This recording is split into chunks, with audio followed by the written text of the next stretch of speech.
2025 was the worst year for hiring since 2020. December jobs report shows the U.S. added 50,000 jobs last month, a mixed report capping off a difficult year for the labor market.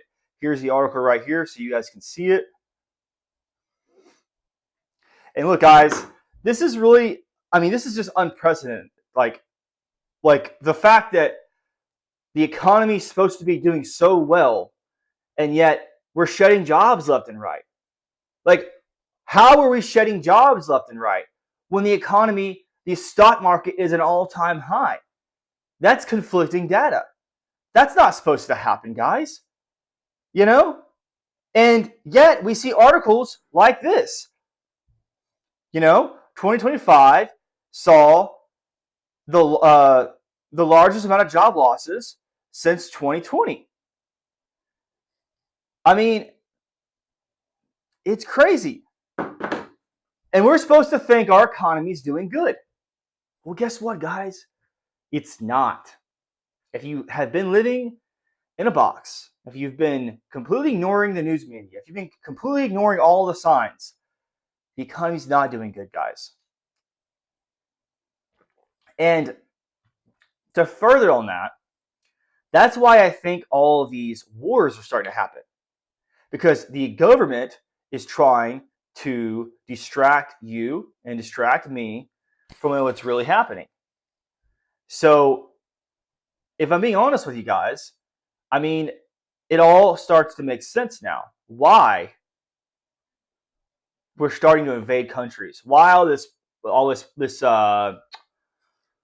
propping up of the military? Now the Pentagon just announced that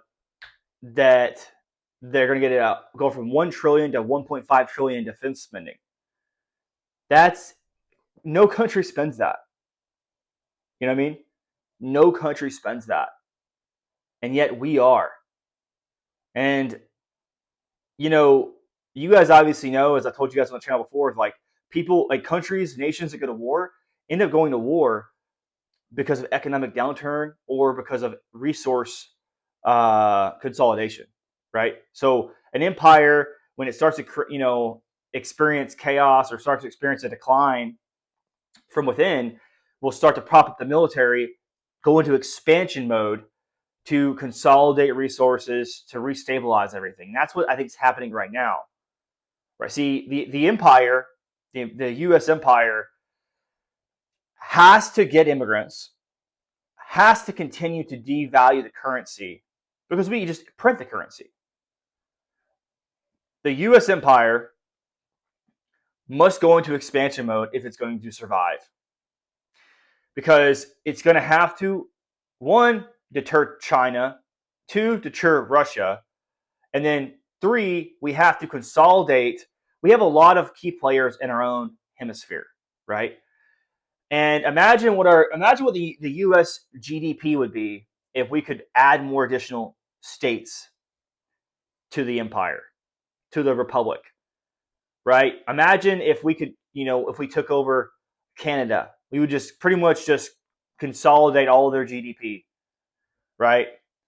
Imagine if we were to control Mexico as a U.S. territory, or or Venezuela or Colombia is like U.S. territories. All Central America as well. Don't make them states, because if we make them states, then that doesn't really help our economy. You see, the way the modern economy has been working is that the reason why us Americans and people in the West have been able to, buy laptops and all this technology and goods for, I would say, for the majority of the time, fair price value, is because we are able to outsource the labor and the production overseas. That's what allows us to be able to get things at a very, very good cost. Now, if you start, for example, if we make Mexico a U.S. state, then that would Mexico would then instantly overnight become more wealthier, and then we have more taxpayers. But then who we're going to use for cheap labor? We can't use China. We're competing with China. We're slowly getting away from China. So Mexico is our next China. They have to be. So Mexico is our next China, as far as they're going to produce things for us for cheap. But Venezuela is going to be, our resource hub. Like we're going to get a lot of gold and silver and oil from Mexico. I mean, and also Venezuela, and then potentially Colombia. Greenland has a lot of rare earth minerals, from what I hear. That's why we're trying to make a push for Greenland. But if you think about it, Greenland also isn't just a resource, uh, you know, takeover. Greenland's actually going to be a strategic point because Greenland, we can use them as a launching point against Russia, right? Because they're right up there in the Arctic. So Greenland is more of a geopolitical takeover than it is a resource takeover. But like a Cuba, a Venezuela, those are more of like resource and hey, like you guys need to be on our side or get out of get out of office, which I mean we have every right. We're a superpower. We're still a superpower. We're still an empire, so we have a right to do that. But let me get back to my original point, guys, which is the economy is declining, right? The economy is declining, and that's why you're seeing articles from NBC News, from Fox as well, and CNN, and other mainstream media outlets. The economy is not doing great, and we have to realize that. And as you know, inflation is destroying the middle class here. And there's really not much that we can really do at this point, except hold on for dear life, and then potentially just try to start a side hustle, start a business. That's what we have to do, right? If you're going to stay in the empire, if you're going to stay in the United States, and your plan is to retire here, then you're going to have to start a business. You're going to have to, start a side hustle or whatever you're going to have to do. Learn a new skill. And that's what people are doing. You have to. I'm seeing videos on TikTok now where people that have been in their job for 15 years, 20 years, and they're going back to school. They're learning new skills, learning new trades because they have to. There's no other way to do it. So, it's crazy. I'm living crazy times. But guys, look, it's not as bad as it sounds. I mean, look, as long as you keep your head down, don't take on too much debt, don't buy a mortgage it's crazy expensive, or rent somewhere that's crazy expensive. Don't get 4 or 5 cars. Buy some used cars. You know what I mean? Keep your bills down low. I mean, things are getting expensive, but there's a way, guys. There's a way.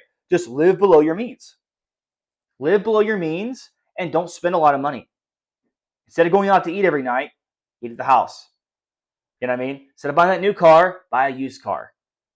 You know what I mean? Instead of buying the 3,000 square foot house, buy the 2,000 square foot house or the 1,500 square foot house. There's ways that we can adapt. But there is no getting around the fact that, yes, the economy is getting more expensive. Cost of living is going through the roof. Inflation's through the roof. Economy's not good. Food's through the roof. People are struggling left and right. But there's ways around it. Live below your means. And if you want to travel abroad or live outside the country part-time, that's also an option. If you want to live outside the country for 3 to 6 months out of the year and then work here in the United States for another 6 months and just do half here in the States and then do another half maybe say in Colombia or Mexico or Europe, that's an option too. I see a lot of people doing, but you got to figure it out. But I mean, look, when you start seeing reports like this, I show it to you guys so you guys can still see. It's not good, guys. It's no bueno. So leave me in the comments below, guys, what you guys think. What's going to happen with the economy, guys. And like I said, subscribe to the video, like, share, and I'll talk to you later. Peace out.